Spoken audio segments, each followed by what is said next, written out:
In this video, I'll be showing you how to transfer photos from Android phone to USB device. It's a very easy tutorial, so if you find this video helpful, be sure to drop a like and subscribe. But anyways, getting into it, it's very simple to go ahead and do this. So what you want to do is swipe upwards and you're going to see all your apps installed.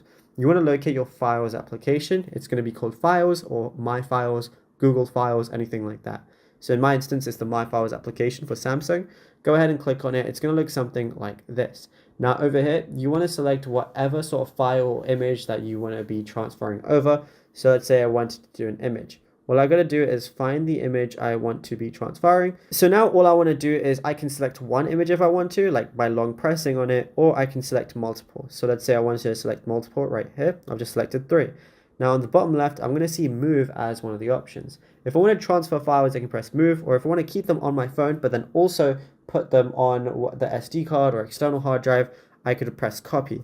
But if I just wanted to move it, I just press move on the bottom left, and then right now I'm in my internal storage. I want to go over to the second device, which is USB storage 1. It might show up as a name slightly different for you, and then literally all you got to do is put it in here, and then that's literally it. You'll be good to go. I can press move here on the bottom right, or I can make a new folder within here for my newly transferred files. And yeah, it's as simple as that. You can do that with as many images or as many files as you want, and then you'll be good to go. Now, if you found this video helpful, be sure to drop a like and subscribe, and also be sure to check out all our other tutorials that we've been posting on the channel as well.